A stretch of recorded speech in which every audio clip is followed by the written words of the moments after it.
아, 짜증나. 왜 나를 미치게 하는 일만 일어나는 거야? 화내서 될 일이 아닙니다의 저자 안도 슌스케는 걸핏하며 화를 내는 사람이었습니다. 사소한 일로 짜증을 내고 뒤늦게 후회하거나 상대에게 버럭 화를 냈다가 인간관계가 서먹해지기도 했죠. 화를 내지 않겠어 라고 생각해서 무작정 참기도 했지만 매일같이 마음속에 쌓이는 분노 때문에 더 스트레스를 받았습니다. 그러던 중 그는 2003년 뉴욕에서 앵거 매니지먼트를 접했습니다. 앵거 매니지먼트는 분노를 다루기 위한 심리 트레이닝으로 전문가 자격증까지 존재하는 과정입니다. 그는 앵거 매니지먼트 퍼실리테이터 중 15명밖에 없는 최고 등급의 트레이닝 전문가로 거듭나게 되었습니다. 슌스케는 앵거 매니지먼트를 처음 배웠을 때 놀랍다 못해 감동적이기까지 했다면서 이렇게 말합니다. 나는 이제 분노라는 감정을 매우 논리적으로 파악할 수 있게 되었고 화가 날 때도 쉬운 방법으로 대처할 수 있게 되었다. 화를 자주 내는 사람들은 항상 부정적인 말을 입에 달고 살아 자신도 주변 사람들도 피곤해집니다. 그렇다고 무조건 화를 참는 게 능사는 아닙니다. 당장 싸움이 없으니 괜찮게 보일 수도 있지만 화를 제때 표출하지 않으면 오히려 더 큰 화로 번지거나 오해만 쌓다가 일이 틀어지는 경우도 많습니다. 그렇기 때문에 매번 화를 내는 사람들도 무작정 화를 참기만 하는 사람들도 제대로 감정을 표현하는 방법을 배워야 합니다. 그래서 앵거 매니지먼트는 무조건 화내지 말라고 가르치지 않습니다.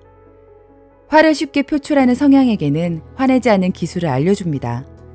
반대로 화내는 데 서툴러서 마음속에 쌓아두는 성향에게는 감정을 정확히 표현하는 기술을 알려줍니다.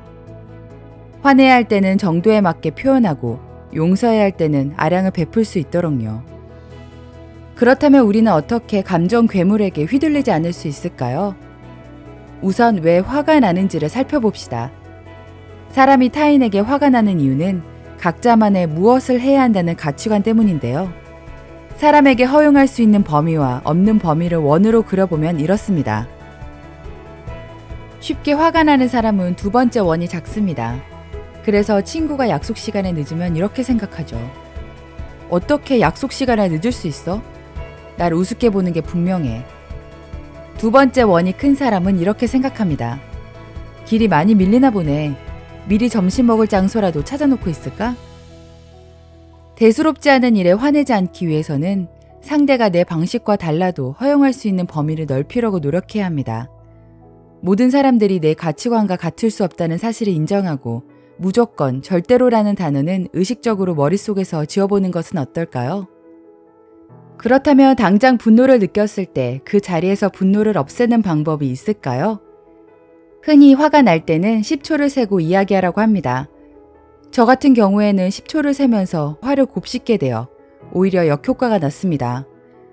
책에서는 여기서 더 나아가 카운트 100 빼기 3이라고 부르는 앵거 매니지먼트 기술을 알려줍니다. 바로 100부터 30 빼면서 숫자를 거꾸로 세는 것인데요.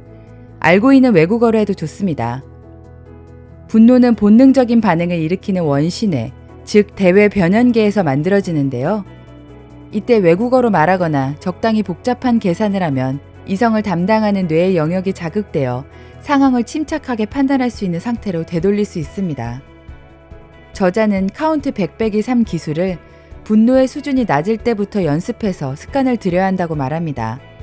갑작스럽게 노여움을 느낄 때도 즉시 사용할 수 있도록 말이죠. 분노를 잠재우기 위해 가장 중요한 것은 짜증나는 기분을 재생산하지 않는 데 있습니다.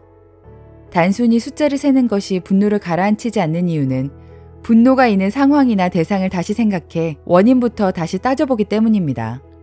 이렇게 되면 화를 더 구체적으로 내는 데만 도움이 됩니다. 그래서 아예 게임을 하거나 신나는 음악을 듣거나 의식적으로 다른 일에 신경을 쓰는 게 낫습니다. 그래서 저자는 주변 사람에게 푸념하는 행동도 그만둬야 한다고 말합니다. 친구에게 푸념을 하면서 이런 생각이 든 적이 있지 않나요? 말하다 보니까 다시 화나기 시작하네. 주변 사람들에게 계속해서 푸념을 하면 상대방도 나의 부정적인 감정을 지속적으로 느끼게 됩니다. 일명 감정의 쓰레기통을 만드는 것이죠.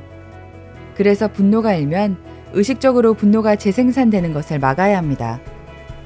앵거 매니지먼트에서의 목표는 분노를 잘 다스리는 사람이 되는 것입니다. 분노를 조절하는 것은 무조건 큰 소리 내지 않고 다른 사람에게 잘 보이기 위해서 하는 것이 아닙니다. 여러분이 쓸데없는 일에 분노해서 에너지를 쓰는 일을 줄이고 분명히 목소리를 내야 할 때는 정도에 맞게 표현하고 더 건설적인 일을 할 수 있게 하기 위한 것입니다. 여러분은 어떤 사람이 되고 싶나요? 지금까지 감정 괴물이 여러분을 잡아먹고 있었다면 오늘부터 앵거 매니지먼트를 시작해 보시는 건 어떨까요? 책그림이었습니다. 감사합니다.